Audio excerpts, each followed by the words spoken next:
Bonjour à tous et bienvenue sur ma chaîne. Vali, raconte-moi une histoire. À Miliana, d'Alphonse Daudet. Très belle écoute à tous. Cette fois, je vous emmène passer la journée dans une jolie petite ville d'Algérie, à 200 ou 300 lieues du moulin. Cela nous changera un peu des tambourins et des cigales. Il va pleuvoir, le ciel est gris. Les crêtes du mont Zacar s'enveloppent de brume. Dimanche triste. Dans ma petite chambre d'hôtel, la fenêtre ouverte sur les remparts arabes, j'essaie de me distraire en allumant des cigarettes. On a mis à ma disposition toute la bibliothèque de l'hôtel. Entre une histoire très détaillée de l'enregistrement et quelques romans de Paul de Kock, je découvre un volume dépareillé de Montaigne. Ouvert le livre au hasard, relu l'admirable lettre sur la mort de la Boétie. Me voilà plus rêveur et plus sombre que jamais. Quelques gouttes de pluie tombent déjà. Chaque goutte, en tombant sur le rebord de la croisée, fait une large étoile dans la poussière entassée là, depuis les pluies de l'an dernier. Mon livre me glisse des mains, et je passe de longs instants à regarder cette étoile mélancolique. 2 heures sonnent à l'horloge de la ville.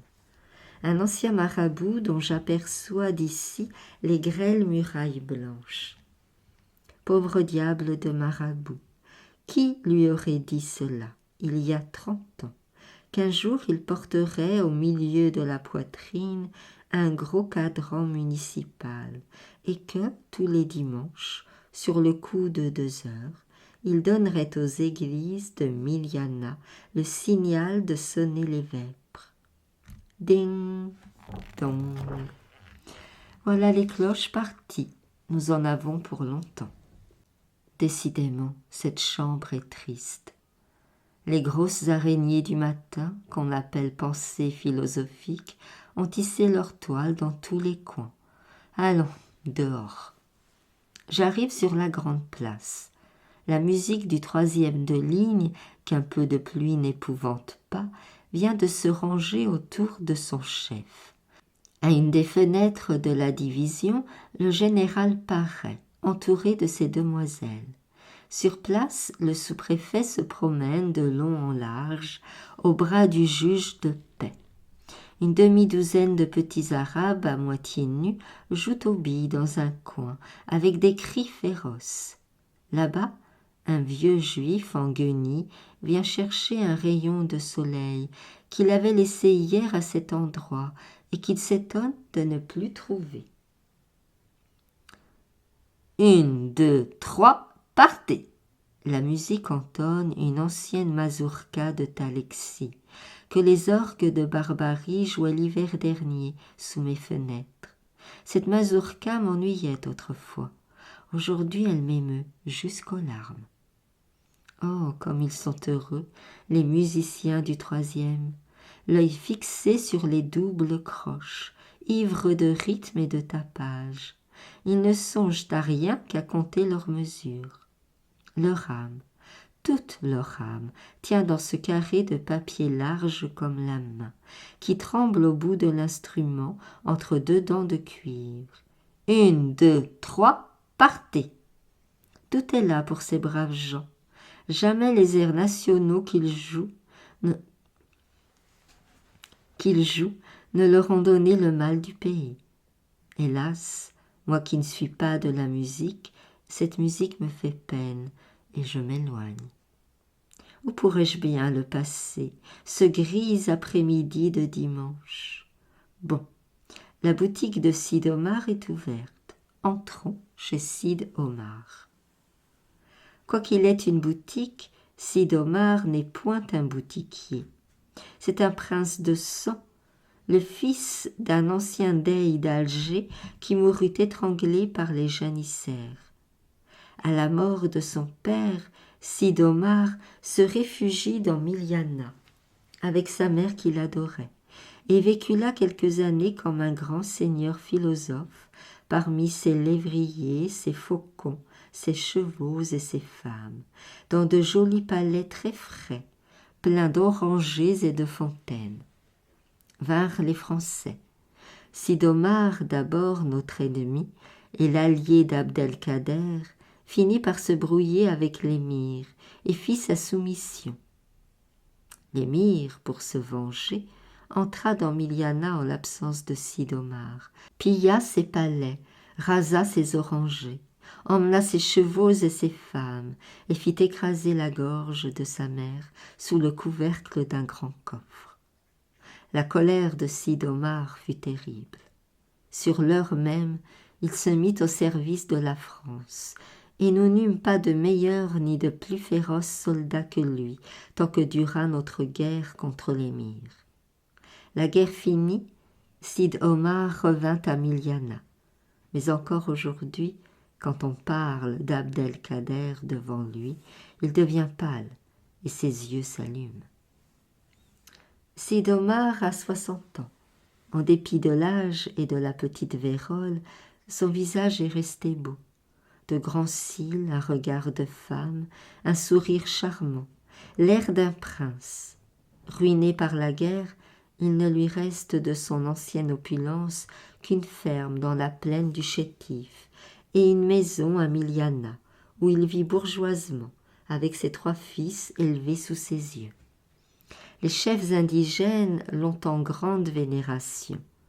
Quand une discussion s'élève, on le prend volontiers pour arbitre, et son jugement fait loi presque toujours. Il sort peu. On le trouve tous les après-midi dans une boutique attenant à sa maison et qui ouvre sur la rue. Le mobilier de cette pièce n'est pas riche. Des murs blancs peints à la chaux, un banc de bois circulaire, des coussins, de longues pipes de brasero. C'est là que Sid Omar donne audience et rend la justice. Un Salomon en boutique. Aujourd'hui, dimanche, l'assistance est nombreuse. Une douzaine de chefs sont accroupis dans leur beurnouss tout autour de la salle. Chacun d'eux a près de lui une grande pipe et une petite tasse de café dans un fin cocotier de filigrane. J'entre, personne ne bouge. De sa place, Sid Omar envoie à ma rencontre son plus charmant sourire et m'invite de la main à m'asseoir près de lui, sur un grand coussin de soie jaune. Puis, un doigt sur les lèvres, il me fait signe d'écouter. Voici le cas. Le caïd des Beni Zougzoug, ayant eu quelques contestations avec un juif de Milianah au sujet d'un lopin de terre, les 2 parties sont convenues de porter le différend devant Sid Omar et de s'en remettre à son jugement. Rendez-vous est pris pour le jour même. Les témoins sont convoqués. Tout à coup, voilà mon juif qui se ravise et vient seul, sans témoin, déclarer qu'il aime mieux s'en rapporter au juge de paix des Français qu'à Sid Omar. L'enfer en est là à mon arrivée. Le juif, vieux, barbe terreuse, veste marron, bas bleu, casquette en velours, lève le nez au ciel, roule des yeux suppliants, baise les babouches de Sid Omar, penche la tête, s'agenouille, joint les mains. Je ne comprends pas l'arabe, mais à la pantomime du juif, au mot « zouz de paix », qui revient à chaque instant, je devine tout ce beau discours. Nous ne doutons pas de Sid Omar. Sid Omar est sage, Sid Omar est juste. Toutefois, le zouz de paix fera bien mieux notre affaire. L'auditoire indigné demeure impassible comme un arabe qu'il est. Allongé sur son coussin, l'œil noyé, le bouquin d'ambre aux lèvres, Sid Omar, dieu de l'ironie, sourit en écoutant. Soudain, au milieu de sa plus belle période, le juif est interrompu par un énergique aramba, qui l'arrête net. En même temps, un colon espagnol venu là comme témoin du caïd quitte sa place et, s'approchant d'Iscariote, lui verse sur la tête un plein panier d'imprécations, de toute langue, de toute couleur. Entre autres, certains vocables français, trop gros, monsieur, pour qu'on le répète ici. Le fils de Sid'Omar, qui comprend le français, rougit d'entendre un mot pareil en présence de son père et sort de la salle.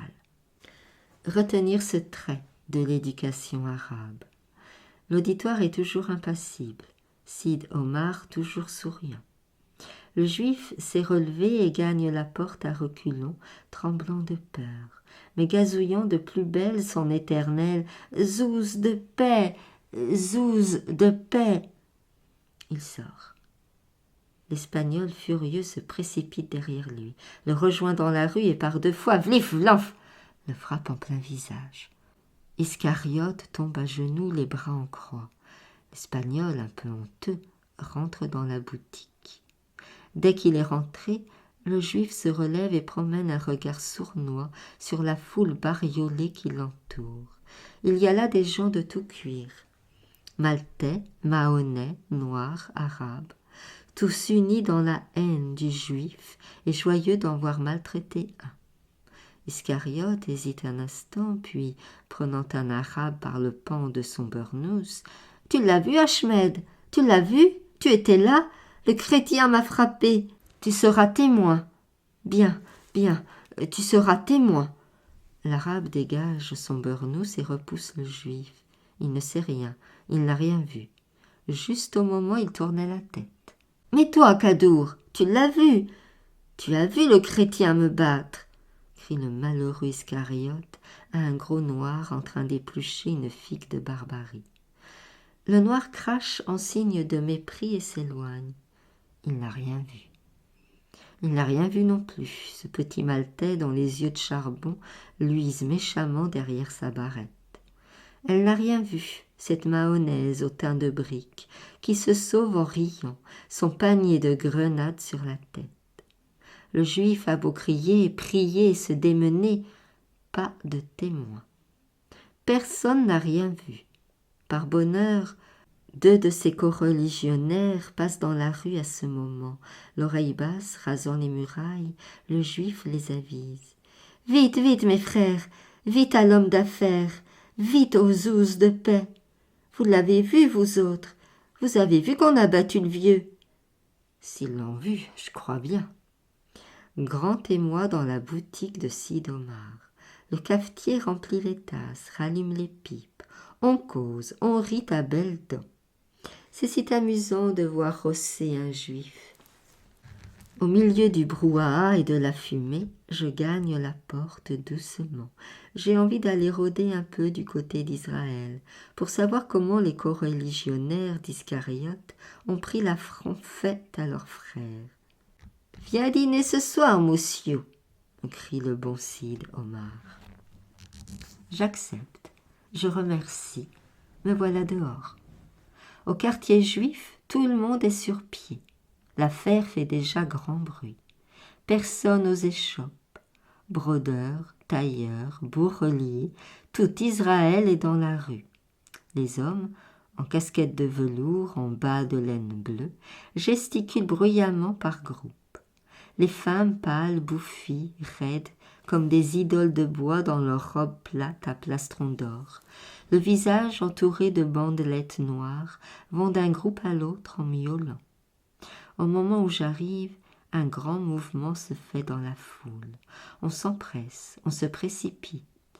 Appuyé sur ses témoins, le juif, héros de l'aventure, passe entre 2 haies de casquettes sous une pluie d'exhortations. « Venge-toi, frère, venge-nous, venge le peuple juif. Ne crains rien, tu as la loi pour toi. » Un affreux nain, puant la poix et le vieux cuir, s'approche de moi d'un air piteux, avec de gros soupirs. « Ah, tu vois, me dit-il, les pauvres juifs, comme on nous traite. C'est un vieillard, regarde, ils l'ont presque tué. » De vrai, le pauvre Iscariote a l'air plus mort que vif. Il passe devant moi, l'œil éteint, le visage défait, ne marchant pas, se traînant. Une forte indemnité est seule capable de le guérir. Aussi ne le mène-t-on pas chez le médecin, mais chez l'agent d'affaires. Il y a beaucoup d'agents d'affaires en Algérie, presque autant que de sauterelles. Le métier est bon, paraît-il. Dans tous les cas, il a cet avantage qu'on peut y entrer de plein pied, sans examen, ni cautionnement, ni stage. Comme à Paris, nous nous faisons hommes de lettres. On se fait agent d'affaires en Algérie. Il suffit pour cela de savoir un peu de français, d'espagnol, d'arabe, d'avoir toujours un code dans ses fontes et sur toute chose le tempérament du métier. Les fonctions de l'agent sont très variées. Tour à tour avocat, avoué, courtier, expert, interprète, teneur de livres, commissionnaire, écrivain public. C'est le maître Jacques de la colonie. Seulement Harpagon n'en avait qu'un de maître Jacques, et la colonie en a plus qu'il ne lui en faut. Rien qu'à Miliana, on les compte par douzaines. En général, pour éviter les frais de bureau, ces messieurs reçoivent leurs clients au café de la Grande Place et donnent leurs consultations. Les donnent-ils entre l'absinthe et le champoreau. C'est vers le café de la Grande Place que le digne Iscariote s'achemine, flanqué de ses deux témoins. Ne le suivons pas. En sortant du quartier juif, je passe devant la maison du bureau arabe. Du dehors, avec son chapeau d'ardoise et le drapeau français qui flotte dessus, on la prendrait pour une mairie de village. Je connais l'interprète. Entrons fumer une cigarette avec lui. De cigarette en cigarette, je finirai bien par le tuer ce dimanche sans soleil. La cour qui précède le bureau est encombrée d'Arabes en guenilles. Ils sont là une cinquantaine à faire antichambre, accroupis le long du mur dans leur beurnouss.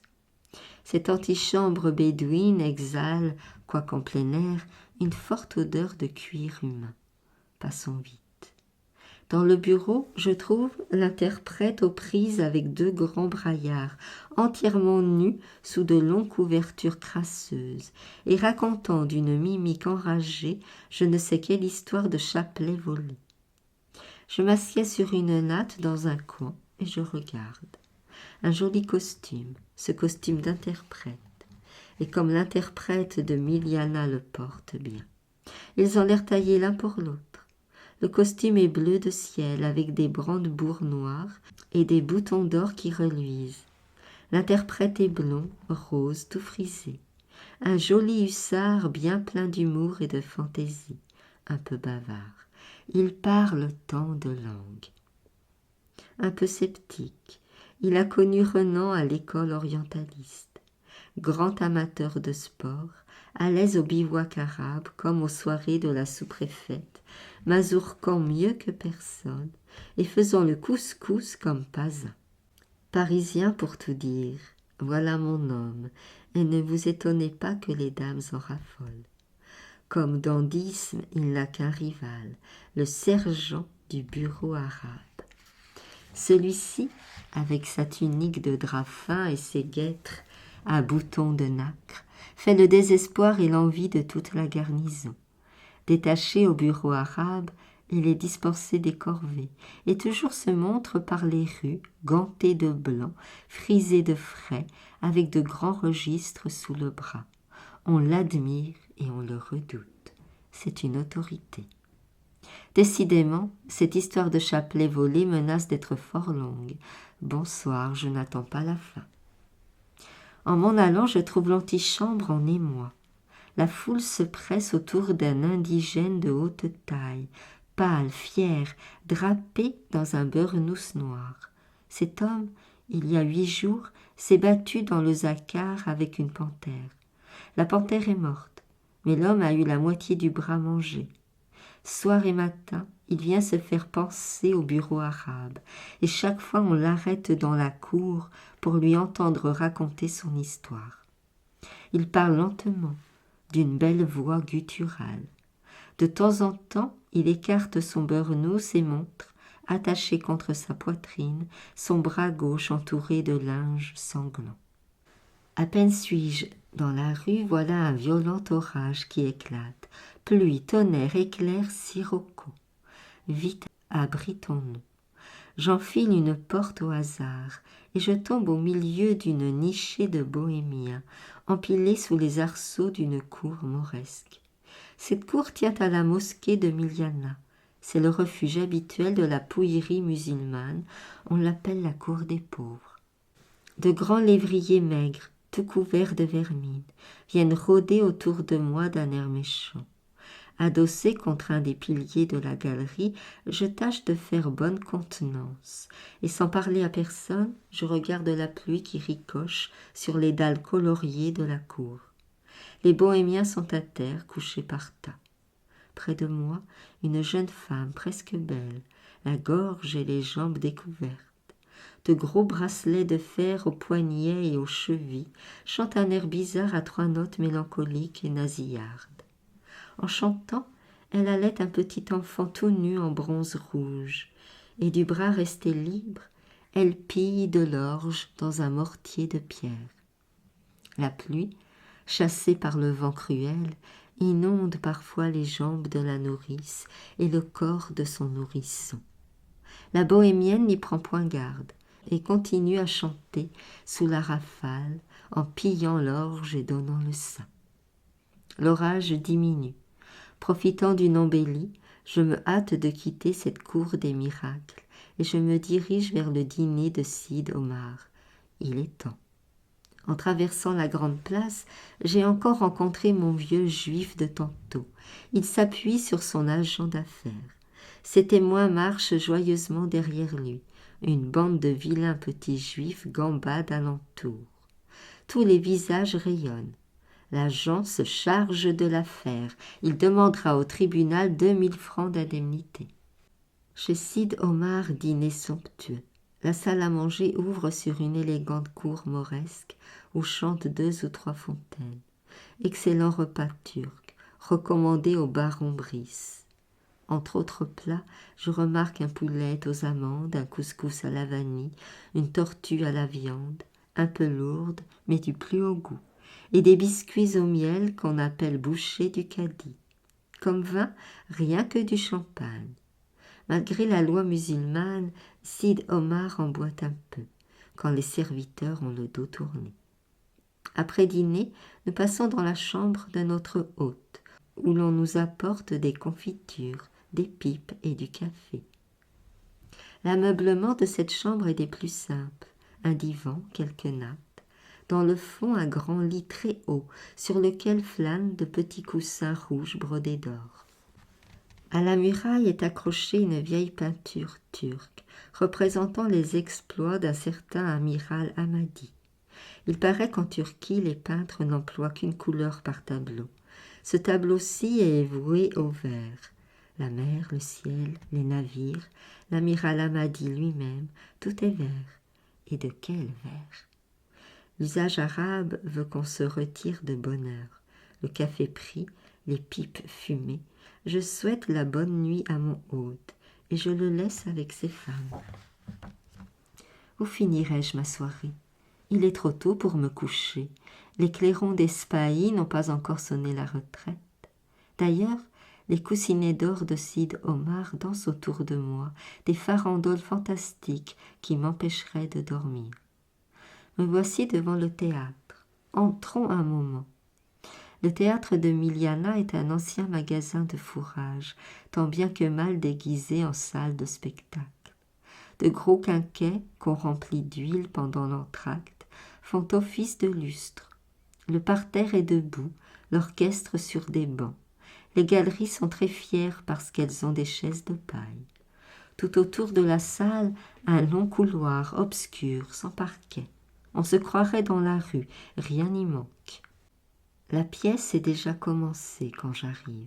À ma grande surprise, les acteurs ne sont pas mauvais. Je parle des hommes. Ils ont de l'entrain, de la vie.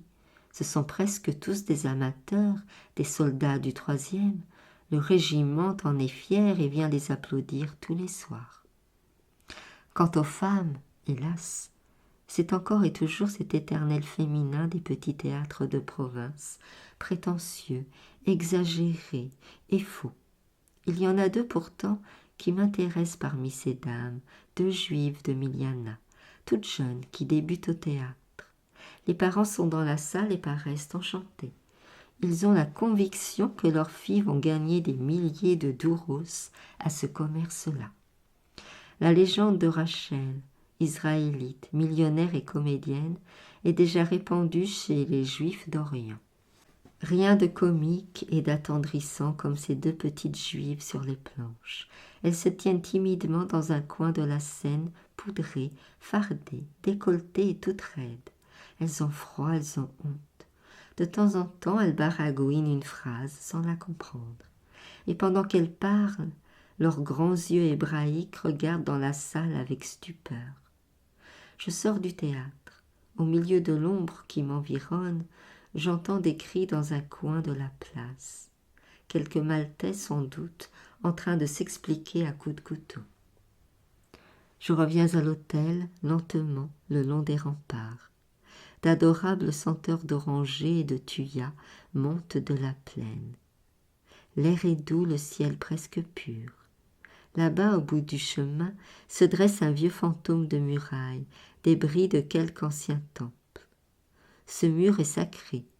Tous les jours, des femmes arabes viennent y suspendre de ex-voto, fragments de haïk et de fouta, longues tresses de cheveux roux liés par des fils d'argent, pans de burnous. Tout cela va flotter sous un mince rayon de lune, au souffle tiède de la nuit.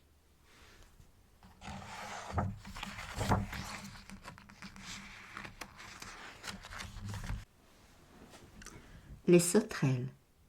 Encore un souvenir d'Algérie, et puis nous reviendrons au moulin. La nuit de mon arrivée dans cette ferme du Sahel, je ne pouvais pas dormir. Le pays nouveau, l'agitation du voyage, les aboiements des chacals, puis une chaleur énervante, oppressante, un étouffement complet, comme si les mailles de la moustiquaire n'avaient pas laissé passer un souffle d'air.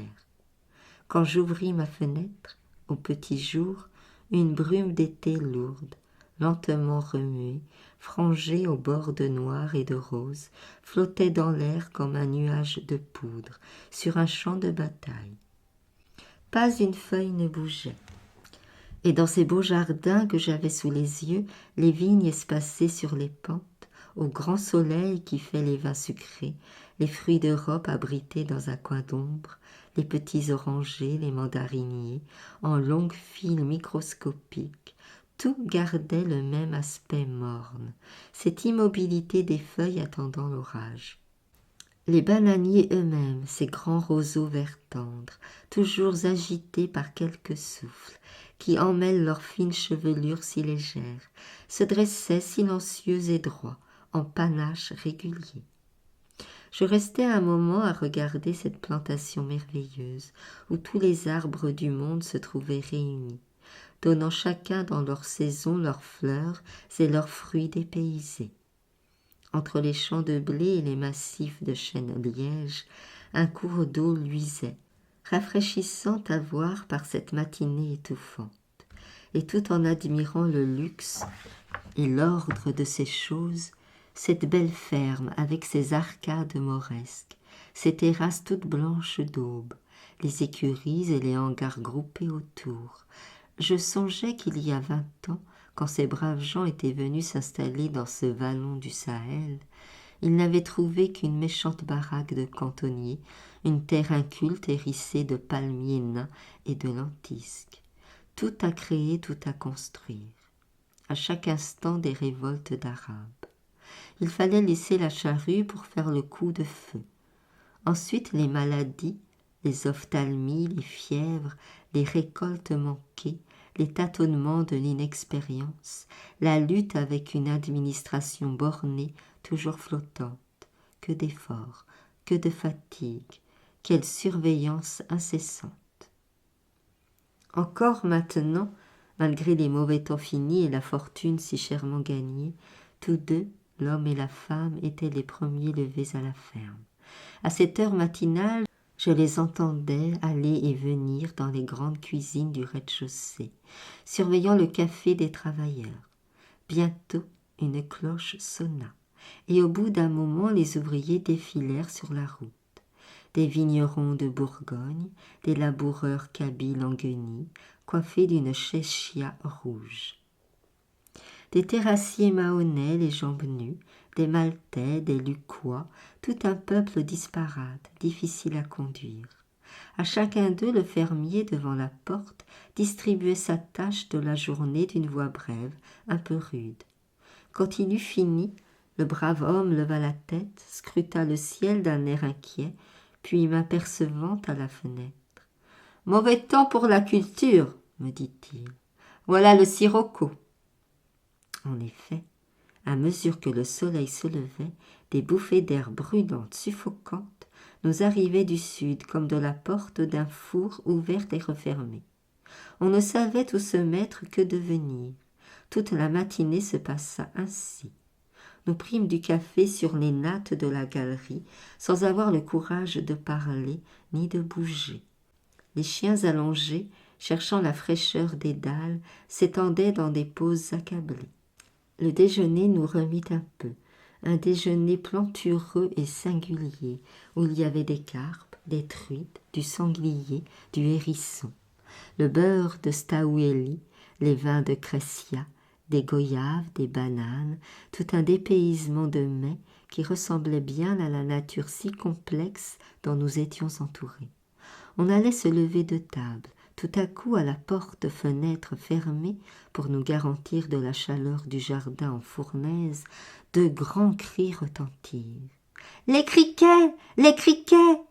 Mon hôte devint tout pâle comme un homme à qui on annonce un désastre, et nous sortîmes précipitamment. Pendant 10 minutes, ce fut dans l'habitation, si calme tout à l'heure, un bruit de pas précipités, de voix indistinctes, perdues dans l'agitation d'un réveil. De l'ombre des vestibules où ils s'étaient endormis, les serviteurs s'élancèrent dehors, en faisant résonner avec des bâtons, des fourches, des fléaux, tous les ustensiles de métal qui leur tombaient sous la main, des chaudrons de cuivre, des bassines, des casseroles. Les bergers soufflaient dans leurs trompes de pâturage. D'autres avaient des conques marines, des cors de chasse. Cela faisait un vacarme effrayant, discordant que dominaient d'une note suraiguë les « you-you-you » des femmes arabes accourues d'un douar voisin. Souvent, paraît-il, il suffit d'un grand bruit, d'un frémissement sonore de l'air pour éloigner les sauterelles, les empêcher de descendre. Mais où étaient-elles donc, ces terribles bêtes? Dans le ciel vibrant de chaleur, je ne voyais rien qu'un nuage venant de l'horizon, cuivré, compact, comme un nuage de grêle, avec le bruit d'un vent d'orage dans les 1000 rameaux d'une forêt. C'étaient les sauterelles. Soutenues entre elles par leurs ailes sèches et tendues, elles volaient en masse, et malgré nos cris, nos efforts, le nuage s'avançait toujours, projetant dans la plaine une ombre immense. Bientôt il arriva au-dessus de nos têtes. Sur les bords on vit pendant une seconde un effrangement, une déchirure, comme les premiers grains d'une giboulée. Quelques-unes se détachèrent, distinctes, roussâtres. Ensuite, toute la nuée creva, et cette grêle d'insectes tomba drue et bruyante. À perte de vue, les champs étaient couverts de criquets énormes, gros comme le doigt. Alors le massacre commença. Hideux murmure d'écrasement, de paille broyée. Avec les herses, les pioches, les charrues, on remuait ce sol mouvant. Et plus on en tuait, plus il y en avait. Elles grouillaient par couches, leurs hautes pattes enchevêtrées, celles du dessus faisant des bonds de détresse, sautant au nez des chevaux attelés pour cet étrange labour. Les chiens de la ferme, ceux du douar, lancés à travers champs, se ruaient sur elles, les broyaient avec fureur. À ce moment, 2 compagnies de turcos, clairons en tête, arrivèrent au secours des malheureux colons, et la tuerie changea d'aspect. Au lieu d'écraser les sauterelles, les soldats les flambaient en répandant de longues traînées de poudre. Fatigué de tuer, écœuré par l'odeur infecte, je rentrai. À l'intérieur de la ferme, il y en avait presque autant que dehors. Elles étaient entrées par les ouvertures des portes, des fenêtres, la baie des cheminées. Au bord des boiseries, dans les rideaux déjà tout mangés, elles se traînaient, tombaient, volaient, grimpaient au mur blanc avec une ombre gigantesque qui doublait leur laideur. Et toujours cette odeur épouvantable. À dîner, il fallut se passer d'eau. Les citernes, les bassins, les puits, les viviers, tout était infecté. Le soir, dans ma chambre, où l'on en avait pourtant tué des quantités, j'entendis encore des grouillements sous les meubles, et ce craquement d'élytres semblable au pétillement des gousses qui éclatent à la grande chaleur. Cette nuit-là non plus, je ne pus pas dormir. D'ailleurs, autour de la ferme, tout restait éveillé. Des flammes couraient au ras du sol d'un bout à l'autre de la plaine. Les turcos s'en tuaient toujours. Le lendemain, quand j'ouvris ma fenêtre comme la veille, les sauterelles étaient parties, mais quelle ruine elles avaient laissée derrière elles. Plus une fleur, plus un brin d'herbe, tout était noir, rongé, calciné. Les bananiers, les abricotiers, les pêchers, les mandariniers se reconnaissaient seulement à l'allure de leurs branches dépouillées, sans le charme, le flottant de la feuille qui est la vie de l'arbre. On nettoyait les pièces d'eau, les citernes. Partout des laboureurs creusaient la terre pour tuer les œufs laissés par les insectes. Chaque motte était retournée, brisée soigneusement. Et le cœur se serrait de voir les 1000 racines blanches, pleines de sève, qui apparaissaient dans cet écroulement de terre fertile. Merci beaucoup pour votre écoute. À bientôt.